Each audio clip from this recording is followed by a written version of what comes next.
네, 지금부터 더불어민주당 제83차 정책조정회의를 갖겠습니다. 먼저 오원식 원내대표의 모두 발언이 있겠습니다.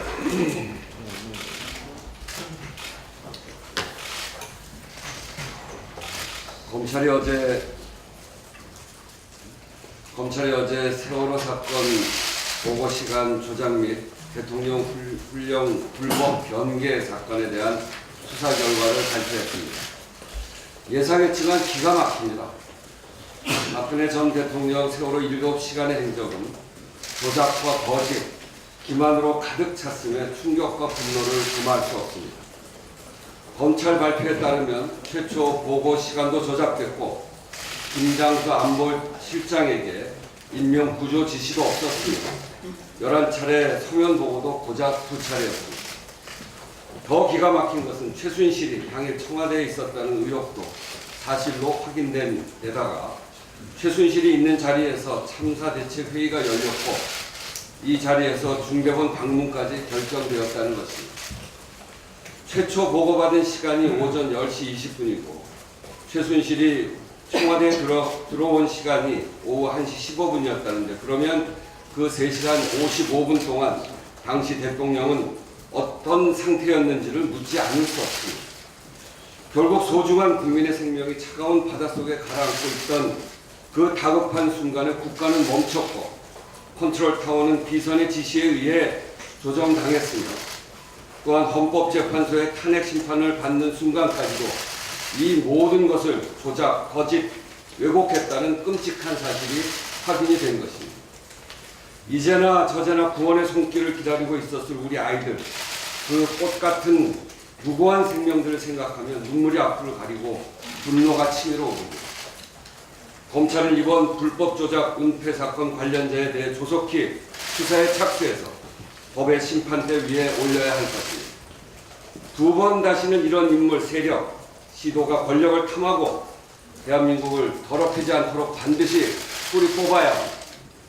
세월호 참사 은폐에 부역하고 앞장섰던 자유한국당의 책임도 결코 가볍지 않습니다. 어제 논평도 참으로 기가 막히고 가련하기 조차합니다. 석고대죄의 심정으로 국민과 유가족 앞에 사죄해야 할 것입니다.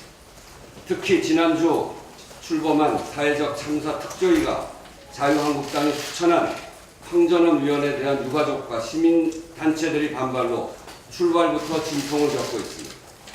세월호 1기 특조위 때부터 진상규명을 방지하고 세월호 1기 특조위 때부터 진상규명을 방해하고 특조위 활동에 회방놓았던 황전원 위원을 다시 추천하는 것부터가 자유한국당이 아직 정신을 차리고 있지 못하다는 방증입니다. 결자해지 자세로 즉각 성의 있는 조치를 내놓아야 할 것입니다. 세월호 참사 4주기가 얼마 남지 않았습니다. 더불어민주당은 하늘 같은 국민의 생명이 다시는 무능과 무책임으로 희생되는 일이 발생하지 않도록 안전한 나라를 만들기 위해 더욱 박차를 가하겠습니다. 다시 한번 세월호 희생자들의 명복을 빌며 지우기 힘든 고통과 아픔을 평생 안고 살아야 할 유가족 여러분께도 깊은 위로의 말씀을 드립니다. 자유한국당의 자체 개헌안 특집으로 어렵게 연 개헌 협상 테이블이 어지럽기만 합니다. 대통령 발의하는 당이 오랫동안 논의에 수렴한 개헌 당론을 전폭적으로 수용해 만들어진 대통령과 더불어민주당의 개헌안입니다. 대통령 개헌안이 여당 안과 확연히 다르다면 그것이야말로 당정간, 당청간, 엇박자 개헌안이고 여당의 의견을 무시했다면 불통 독재 개헌안이었을 것입니다. 여당은 정관으로 표현된 여당의 당론을 가지고 야당과 협상을 진행한 것은 시비거리가 되지 않습니다. 정부안과 다른 여당안을 가져오라는 자유한국당의 주장은 개헌을 또 걷어차려는 또 하나의 구실이고 생트집에 지나지 않습니다. 정부 여당 개헌안은 군권과 연정, 협치를 제도적으로 보장함으로 정부 여당의 개헌안은 군권과 연정, 협치를 제도적으로 보장함에도 불구하고 야당 일각에서는 여전히 총리의 국회 선출 추천권을 주장하고 있습니다. 대통령제의 근간을 허물고 국회가 입법과 행정권까지 장악하는 내각제 기도에 민주당은 동의하지 않습니다. 국민 여러분께서 바라는 개헌은 현행 대통령제를 분권과 협치 시대 정신에 따라 새롭게 제도화하자는 것이지 내각제를 하자는 것이 아닙니다. 지금 국회 현실이 어떻습니까? 상식적인 일도 국회만 오면 정쟁의 대상이 되고 이런 국회에 대해 국민의 불신이 높은 것은 엄연한 현실입니다. 국회가 총리를 선출하거나 추천한다면 어떤 일이 벌어지겠습니까? 국회에서 벌어지는 여야 간의 갈등이 대통령과 총리 간의 다툼으로 옮겨갈 것입니다. 전국은 늘 혼란에 빠지고 국정 운영은 마비될 것입니다. 상상해 보십시오. 지금 야당의 주장대로 한다면 문재인 대통령, 홍준표 총리 이것도 가능하게 됩니다. 나라가 제대로 굴러가겠습니까? 그런 마당에 5천만 국민이 뽑은 대통령을 허수아비로 만들고 300명 국회의원이 뽑은 총리에게 대한민국을 맡기자는 것이 국민 여러분께서 과연 동의할 수 있겠습니까? 우리가 마련한 연정과 협치의 틀은 국민의 의사를 그대로 반영하는 연동형 비례대표제로 다당제로 확립하고 대선 결선 투표제로 정당 간 연장과 협치의 틀을 분명히 한 것입니다. 특히 대선 결선 투표제는 DJP 연합 사례와 같이 대선 과정에서 연합으로 김대중 대통령, 김종필 총리와 같이 대통령제 안에서도 연정과 협치를 제도적으로 그 조화를 모색해 가자고 하는 것입니다. 거듭 말씀드립니다만 대통령과 더불어민주당이 분권형 개헌하는 대통령제를 유지하면서 국민주권, 지방분권, 형권 분립이라는 3대 분권 가치를 더욱 분명하게 하면서 정당 간의 연정과 협치의 틀을 분명히 한 이 내용들을 헌법조문에 새겨 넣었다는 것을 다시 한번 말씀드립니다. 지난 개헌 협상은 지난 원내대표 간 회동에서 합의한 대로 오늘부터는 각 당이 구체적인 개헌안을 놓고 세부적인 협의를 진행하게 됩니다. 각 당의 개헌 관련 입장을 문서로 제출하고 비공개 논의를 이어가기로 한 만큼 조속히 여야가 합의한 국민 개헌안을 내도록 최선을 다하겠습니다. 오늘 만날 텐데 오늘 만나서 반드시 야당은 본인들의 개헌안을 조문까지 해서 제출해 줄 것을 요청합니다. 다시 한번 간곡하게 말씀드립니다만 아까운 시간에 억지 그만 부리고 각 당의 개헌안을 앞에 놓고 내용에 대한 실질적인 논의를 시작할 수 있기를 바랍니다.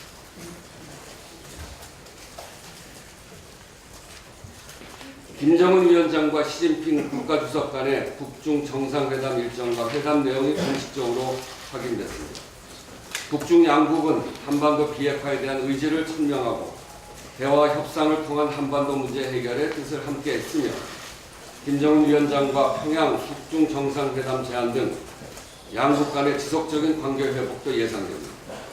북한이 비핵화 의지를 공식적으로 드러내고 일각에서 제기된 북미 정상회담을 공개적으로 확인함으로써 연기론을 잠재우고 그럼으로써 북중 정상회담은 한반도 정세에 긍정적인 영향을 줄 것입니다. 오늘은 시진핑 주석의 특별 대표 자격으로 양재츠 중국 외교 담당 정치국원이 방한해서 청와대에 북중 정상회담 결과를 전달할 예정입니다. 문재인 대통령의 한반도 운전자론이 본격적으로 작동하면서 육자회담 당사국이 대한민국을 중심으로 치열하게 움직이고 있는 것이 확인되고 있습니다. 정부는 북중 정상회담 결과를 상세히 청취하고 우리도 주변국들과의 전략적 소통을 더욱 강화해 지지와 협력을 이끌어내야 할 것입니다. 오늘은 판문점 통일각에서 한 달 앞으로 다가온 남북 정상회담을 준비하기 위한 남북 고위급 회담이 진행이 됩니다. 급변하는 한반도 정세 속에서 한반도 비핵화와 평화를 주도적으로 이끌어갈 수 있도록 만전을 기해야 할 것입니다. 이러한 중차대한 상황에서 자유한국당은 국제 공조의 약화, 핵과 미사일 개발 시간 벌어주기 등과 같은 흘러간 레파토리만 반복하고 있습니다. 변화무쌍하게 진행되는 한반도 주변 정세에 눈 감고 귀 닫고 냉전 시대에 돌아가는 주장에 어떤 국민도 동의하지 않을 것입니다. 자유한국당은 옹색한 논리로 무책임한 비판만 할 것이 아니라 한반도 평화 정착을 위해 함께 힘을 모아야 할 것입니다. 좀 기른데 한 가지만 더 하겠습니다. 며칠째 고농도 미세먼지로 국민들께서 큰 고통을 겪고 계십니다. 청와대 국민청원 게시판에 미세먼지 관련한 게시물은 2,500여 건에 달하고 미세먼지의 위험 그리고 오염 및 중국에 대한 항의라는 게시물에는 17만 명이 넘을 정도로 국민들의 걱정이 날이 갈수록 심해지고 있습니다. 미세먼지 대책 수립을 위해 정부는 물론 국회와 지자체의 긴밀한 공조가 어느 때보다 필요한 시기입니다. 먼저 정부는 현재 운영되고 있는 공공기관 차량 이부제를 민간으로 확산하는 것을 적극 검토하고 미세먼지 민감계층 보호를 위해 어린이집, 요양보호시설 등에 대한 공기 정화기 보급률도 신속히 높여가야 할 것입니다.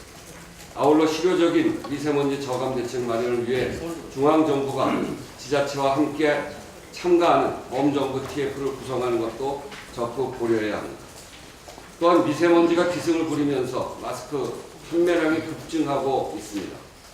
미세먼지가 하루 이틀도 아니고 올 들어 지금까지 86일 가운데 22일에 걸쳐 전국적으로 234차례나 발생하고 있는데 마스크 사는 것이 부담스럽지 않을 수 없습니다. 특히 마스크 살 여력이 부족한 저소득층 가운데서도 미세먼지 민감군에 해당하는 영유아부터 청소년에 이를 때까지 그 우려가 매우 큽니다. 일상이 된 미세먼지 앞에 마스크를 살 여력이 있느냐 없느냐가 건강 격차를 낳아서는 안 될 것입니다.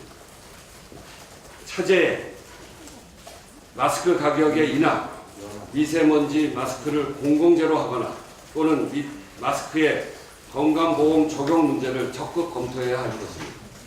우리 국회도 1급 발암물질인 미세먼지로부터 국민 건강을 지켜내기 위한 노력에 더욱 속도를 내야 합니다. 어제 환노위 법안소위에서 미세먼지 관련 법 30건에 대한 본격적인 심의를 시작했습니다. 정부의 보다 적극적인 종합대책, 미세먼지 특별대책위원회, 민간까지 정부 대책 확대 등 시급한 법률들이 이번 4월 국회에서 통과할 수 있도록 여야가 초당적인 협력을 아끼지 말아야 할 것을 촉구드립니다. 이상입니다. 다음은 김태년 정책위장의 몰발입니다. 15분을 하죠. 길게. 예, 원내대표께서 세월호 7시간 수사 결과에 대한 말씀이 있으셨습니다만 이거 그냥 넘어갈 수가 없어서 죄송 말씀드리겠습니다. 세월호 참사 당일 박근혜 전 대통령과 청와대 행적에 대한 검찰 수사 발표가 있었습니다. 차마 믿고 싶지 않은 충격적인 그런 결과가 나왔습니다. 박근혜 정부 청와대의 세월호 해명은 전부 거짓말이었습니다. 박근혜 전 대통령이 최초 서면 보고를 받은 시각, 전화로 구조 지시를 한 시각 모두 골든타임이 지난 이후였습니다. 실시간으로 11차례 보고를 했다는 것도 거짓이었고 실제로는 단 2차례의 보고뿐이었습니다. 그리고 참사 당일 박근혜 청와대는 아무것도 하지 않았고 어떤 시스템도 작동하지 않았다는 것이 드러났습니다.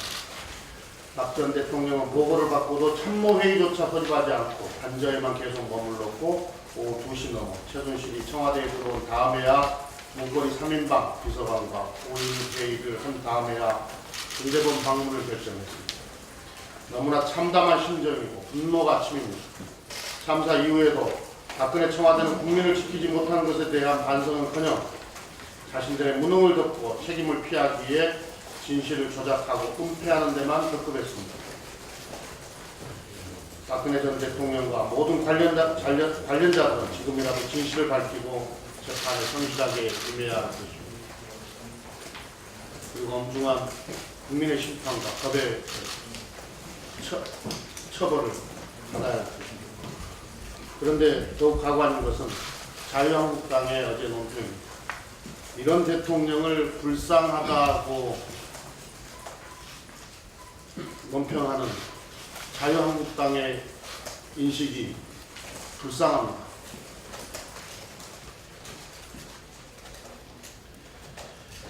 세월의 진실은 아직 완전하게 밝혀지지 않았습니다. 더불어민주당은 다시는 이런 비극이 발생하지 않도록 세월호의 진상을 끝까지 밝혀내겠습니다. 그리고 2기 세월호 특조위와 선체조사위의 활동이 차질 없이 진행될 수 있도록 적극 지원하고 세월호 추모 사업도 제대로 진행될 수 있도록 노력하겠습니다. 아울러 안전한 대한민국을 만들기 위한 노력도 게을리하지 않겠다는 말씀입니다. 국가부채 공무원연금 부담 관련해서 한 말씀 드리겠습니다. 최근 정부에서 발표한 지난해 국가 결산을 두고 일부 정당과 언론에서 공무원연금, 군인연금 때문에 국가부채가 1,500조가 넘었고 문재인 정부의 공무원 증원으로 미래가 불안하다 이렇게 주장하고 있습니다. 사실을 왜곡하여 불필요한 오해와 국민 불안을 조장하는 것에 유감을 표합니다. 사실관계부터 말씀드리겠습니다. 1,550조는 앞으로 갚아야 할 수도 있는 빚을 포함한 발생주의 회계상의 부채로 여기에는 연금 충당 부채가 포함되어 있습니다. 연금 충당 부채는 공무원과 군인에게 미래에 줄 연금액을 현재 가치로 환산한 것인데 이는 향후 지출 수요만을 추정한 금액으로 공무원이 납부하는 연금 보험료와 같은 미래의 수입은 계산에서 빠져 있습니다. 그리고 공무원연금은 현재 재직자가 내는 보험료를 퇴직자들이 받고 모자란 부분을 정부에서 지원한 구조인데 지난해 정부 보전금은 2조 원 수준이었습니다. 또한 연금 충당 부채는 금리 변동에 따라 금액이 크게 달라지는 등 확정된 부채가 아니기 때문에 IMF나 OECD 등에서도 공식 지표로 사용하지 않습니다. 일부 언론에서는 신규 공무원 채용을 반영하면 부채가 더 늘어난다고도 주장을 하는데 2015년도 공무원 연금 계획에 따른 기여율 인상, 연금 지급률 인하, 수급 연령 상향 등의 효과로 인해 신규 채용자가 연금 재정에 미치는 영향은 기존 재직자들보다 적습니다. 이미 말씀드린 바 있듯이 문재인 정부에서 공무원 충원 계획을 완료한 후에도 향후 30년간 총 지출 대비 국가예산 총 지출 대비 인건비 비중은 현재와 유사한 8%대에서 관리가 가능해 우리가 충분히 감당할 수 있는 수준이라는 말씀드립니다. 공무원 증원은 단순히 비용만으로 평가해서는 안 되며 대국민 서비스 증진 효과를 같이 고려해야 합니다. 특히 올해 공무원 충원 인력은 대부분 파출소, 우체국 등 국민 안전 및 생활 현장 배치 인력으로 법정 기준 미달 등의 분명하고 시급한 소요 원인이 있습니다. 그리고 올해 공무원 증원 규모는 작년에 예산국회에서 여야 합의하에 결정된 것이라는 사실을 잊어서는 안 됩니다. 더불어민주당과 정부는 현장 공무원 충원을 통하여 국민의 삶의 질을 크게 높여나가는 한편 예산 지출의 효율화와 재원 대책도 함께 강구함으로써 국가 재정 수지도 안정적으로 관리해 나가도록 하겠습니다.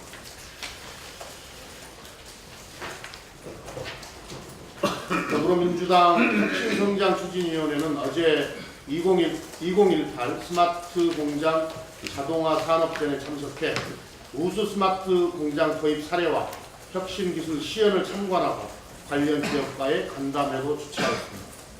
특히 간담회에서는 기업의 애로사항을 청취하고 스마트 공장을 제조기업 전반으로 확산하기 위한 정책 방안을 함께 논의하였습니다. 소비자들의 수요가 다양해지고 글로벌 경쟁이 치열해지는 상황에서 수요자 맞춤 생산이 가능한 스마트 공장은 이제 선택이 아닌 필수가 될 것입니다. 더불어민주당과 정부는 스마트 공장 확산을 국정과제이자 혁신성장의 선도사업으로 지정하고 2022년까지 제조 중소기업의 3분의 1을 스마트 공장화할 계획을 추진하고 있습니다. 더불어민주당은 어제 간담회에 참석한 기업들의 건의사항들을 포함하여 스마트 공장 확산이 성공할 수 있도록 적극적으로 지원하고 사업 추진 상황도 지속적으로 모니터링해 나가겠습니다. 더불어민주당은 당대표가 직접 위원장을 맡고 있는 혁신성장추진위원회를 구성하는 등 혁신성장 전략의 성공을 위해 다각도로 노력하고 있습니다. 앞으로도 혁신성장추진위원회를 중심으로 현장의 의견을 더 많이 청취하고 기업과 국민이 체감할 수 있을 만큼 혁신성장에서 성과를 낼 수 있도록 최선을 다하겠습니다.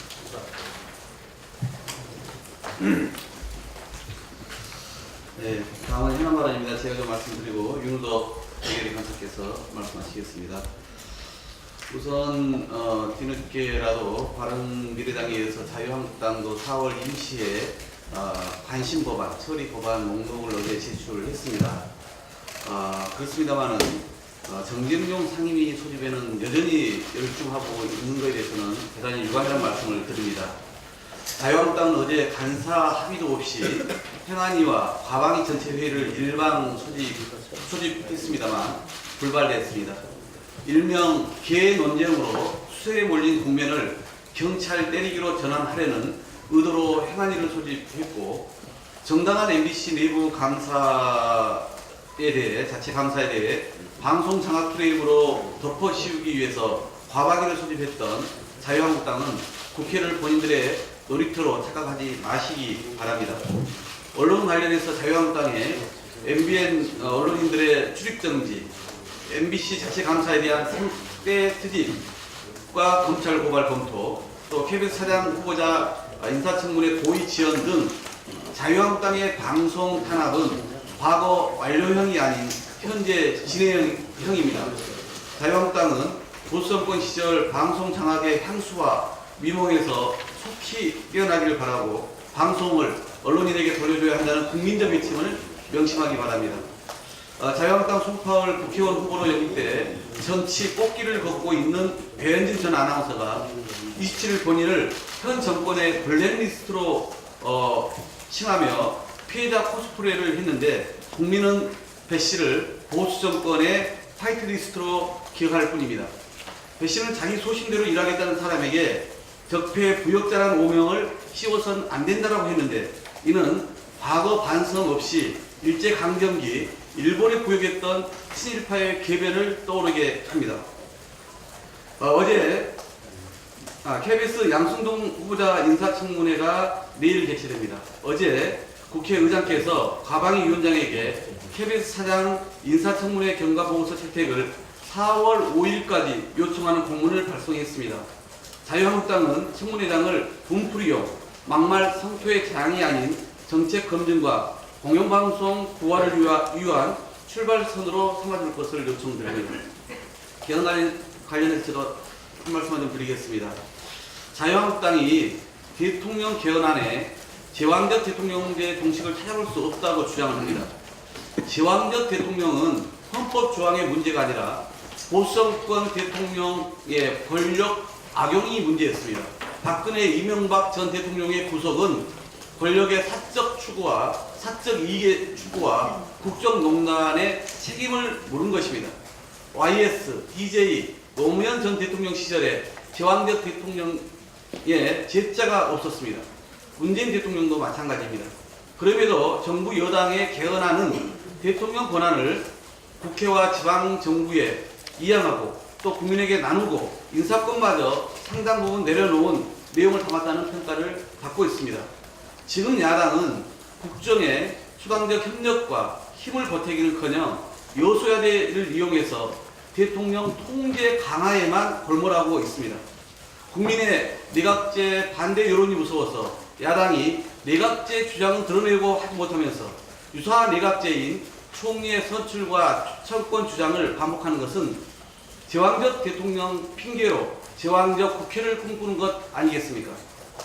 또 야당이 대통령 개헌안 제출을 비난하면서 국회 개헌안만 고집하는데 48년 재헌국회 이후 개헌안 제출은 총 12회였고 이 중 9차례 개헌이 승사됐습니다.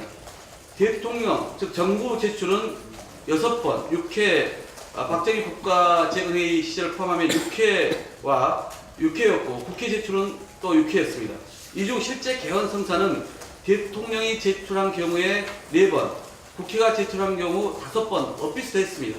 즉 대통령 개헌안 제안은 국회 패스가 아니라 각 시대적 상황과 여건에 맞게 제안되었고 국회 성사일도 국회 제출과 비교해 큰 차이가 없었습니다. 야당은 대통령 개헌안에 대해 무조건 반사적 반대가 아닌 국민의 뜻인 대통령제를 훼손하지 않는 범위에서 합리적 대안을 찾아주실 것을 요청드립니다. 다음은 윤호덕 예결위 강사님의 현안 발언 듣겠습니다.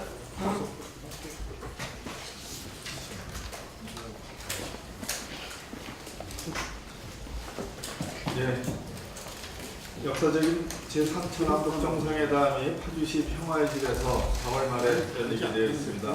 그 파주시의 국회의원 윤호덕입니다. 정부는 2018년 추가 고용정 예산안을 오늘 4월 6일 국회에 제출할 예정입니다. 이번 추경은 청년의 고용절벽 사태에 대응하고 그리고 부산, 울산, 경남, 전남북 지역의 산업위기로 고통받는 노동자와 지역민들을 긴급하게 지원하기 위한 특단의 대책입니다. 경상남도는 3월 23일 창원, 통영, 거제시를 고용위기 특별지역으로 지정해 줄 것을 정부에 신청했습니다. 같은 날 전라북도는 군산시를 산업위기 대응 특별지역으로 지정해 줄 것을 신청했습니다. 현재 고용노동부와 산자부가 실사 중에 있습니다. 근 30년 이상 부울경, 전남북 지역 경제를 이끌어왔던 주력산업, 조선업, 해운산업, 그리고 일부 자동차 산업이 무너지고 있습니다. 이것을 눈앞에서 지켜봐야 하는 지역민들의 심정은 뭐라 설명하기 힘들 것입니다. 특히 갑작스런 일자리 상실로 인한 지역 근로자들의 충격은 이루 말할 수 없을 것입니다. 지난 3월 7일 그리고 3월 24일 군산 CM에서 희망퇴직을 신청하신 두 분이 스스로 목숨을 끊었습니다. 참으로 안타깝습니다. 그리고 송구스럽습니다. 희망퇴직이 신속히 재취업으로 이어져야 합니다. 정부와 국회는 이 일에 모든 대책을 마련해야 합니다. 신속해야 합니다. 이번 추경은 이처럼 더 이상 물러설 곳이 없는 이들을 위한 긴급한 지원이자 또 특단의 대책입니다.